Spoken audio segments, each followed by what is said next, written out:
Assalamualaikum warahmatullahi wabarakatuh.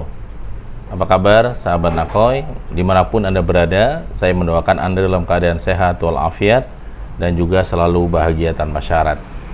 Saya Nanang Qasim Yusuf, Nakoi, penulis buku Seven Awareness dan juga founder dari Yayasan Rumah Kesadaran Indonesia yang bergerak di dalam bidang pendidikan, sosial dan juga spiritual, terutama untuk empowering people to be transhuman. Bagaimana kita belajar mendorong menjadi pribadi-pribadi di atas rata-rata.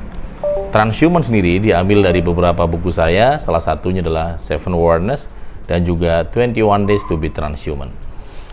Pada kesempatan yang baik ini, saya ingin mengajak Anda, semua sahabat saya, untuk menjadi pribadi di atas rata-rata dengan ikut berdonasi di Pondok Pesantren An-Naqoyah, sebuah pondok yang akan membantu para siswi dan siswanya untuk menjadi di atas rata-rata. Lokasi pondok ini berada di Jalan Kodiklat TNI nomor 7 Buaran, Serpong, Kota Tangerang Selatan, dan hanya 500 meter dari kampus Universitas Pamulang. Sahabat-sahabat Nakoi, dimanapun Anda berada, banyak sekali manfaat buat kita yang memang punya kebiasaan berdonasi atau berbagi. Minimal orang yang suka atau gemar berdonasi memiliki 3 kecerdasan. Kecerdasan pertama adalah kecerdasan spiritual.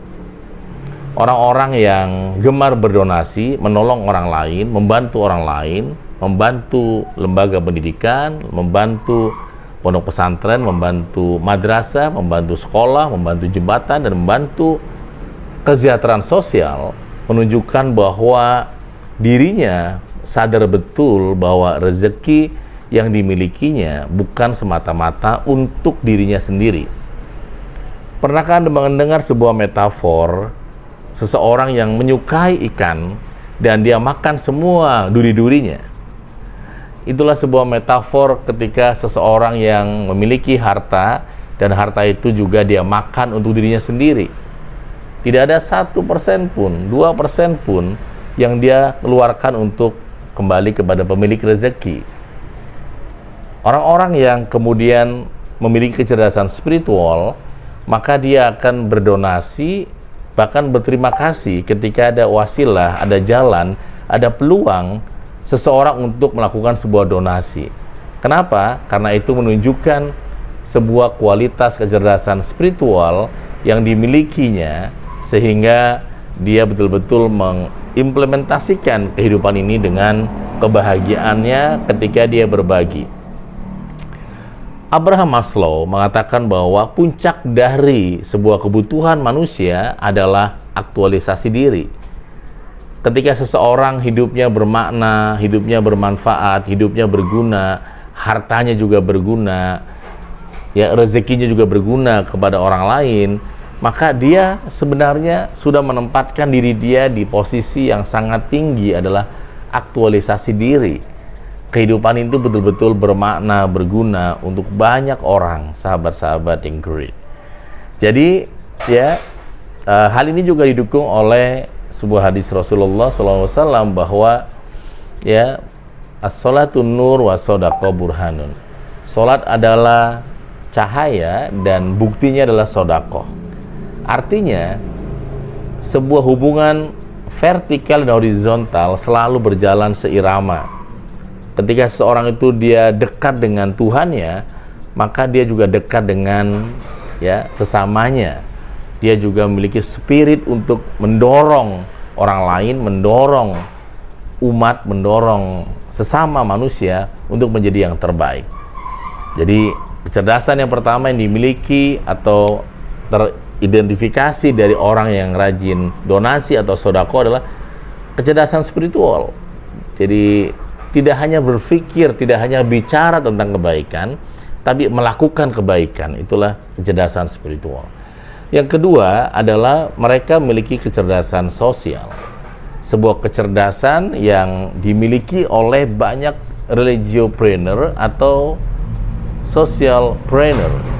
Orang-orang yang menjadi entrepreneur tetapi kemudian motivasinya adalah untuk kegiatan amal. motivasinya untuk kegiatan kemanusiaan, motivasinya untuk banyak orang.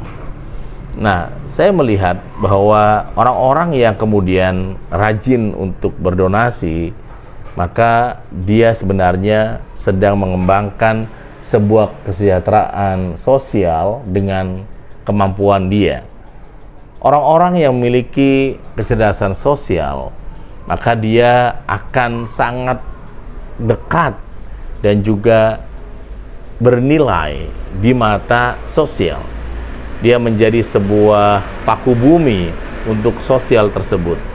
Dia sangat bermakna. Dia menjadi lentera yang dibutuhkan di antara kegelapan tersebut.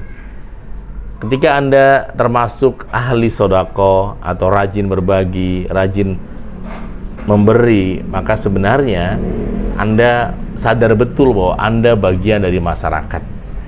Ada satu kutipan di dalam Seven Warners of Excellent Parenting yang saya tulis bahwa pagar yang paling tinggi dan kuat bukan besi dan bata, tapi pagar yang paling kuat adalah garpu dan sendok. Apa itu artinya?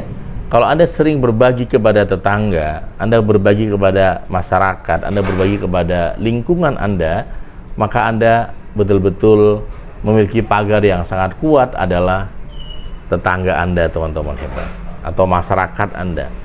Dan ini menunjukkan bahwa kontribusi Anda dalam berdonasi menunjukkan bahwa Anda memiliki kecerdasan sosial yang sangat tinggi. Dan orang-orang punya kecerdasan sosial sangat tinggi, maka dia punya investasi sosial yang sangat mahal, adalah pertemanan, persahabatan, kekerabatan, solidaritas. Wah, ini sebuah community intelijensi, sebuah kecerdasan membangun komunikasi intelijensi berbentuk komunitas. Dan Anakoya membuka diri agar Anda juga terlibat di Anakoya. Yang ketiga adalah kecerdasan emosi. Tentu saja orang-orang yang memiliki kecerdasan emosi, maka dia mudah berempati. Mereka ini mendorong solidaritas dan mendorong empati. Hati dia mudah terconnecting dengan sesuatu yang sedang perjuangan menuju jangka panjang. Jadi orang yang cerdas emosi ketika melihat seperti suasana pondok pesantren Anakoya yang sedang proses perjuangan, maka hati dia melahirkan empati. Dia ingin terlibat langsung di sana. Dan tidak aneh jika kemudian akan bertemu orang-orang yang saya wakafkan satu bangunan, satu gedung atas nama almarhum itu saya wakafkan satu lokal, aula misalkan atas nama ayah saya almarhum, atau apapun. Nah, ini sebuah bentuk kecerdasan emosional yang sangat penting, bahwa perasaan yang dibangun, perasaan positif yang dibangun antara dirinya dan keluarganya melahirkan sebuah dorongan untuk berkontribusi. Jadi sahabat-sahabat yang great teman-teman luar biasa, tentu saja masih banyak kecerdasan yang bisa dibahas. Ciri-ciri orang yang rajin sodako atau orang yang suka sekali berbagi dan semoga itu bukan orang lain, tetapi itu adalah Anda. Karena walaupun tanpa Anda minta, reputasi, kredibilitas akan muncul sendiri. Jubah-jubah itu akan menempel kepada Anda ketika Anda melakukan sebuah upaya donasi dengan ketulusan hati dan kejujuran yang tinggi. Pondok Pesantren Anakoya membuka uluran tangan Anda, bergandengan tangan. Kita menyiapkan sebuah tempat untuk mereka yang sedang belajar dan berlatih menjadi transhuman atau manusia di atas rata-rata. Silakan Anda boleh hubungi Nako Center dan juga bisa langsung berdonasi melalui Yayasan Rumah Aksara Indonesia, yang sekarang ini kita ada Pondok Anakoya dan juga ada Nako School, sekolah untuk mereka yang putus sekolah, yang tidak bisa baca dan tulis, yang selama ini tertinggal oleh teman-temannya, dan mereka memiliki 1 minute awareness untuk semangat kembali dalam hidupnya. Dan semoga itu semua ada nama Anda terlibat di dalamnya. Silakan Anda boleh datang langsung ke Nakoi Center atau Anakoya, melihat langsung suasananya, dan hati Anda akan terdorong sendiri ikut berkolaborasi dalam membangun masa depan Indonesia melalui Anakoya. Saya Nana Qasim Yusuf, founder dari Rumah Kesadaran. Semoga Allah senantiasa membimbing Anda semua menjadi manusia di atas rata-rata. Wassalamualaikum warahmatullahi wabarakatuh.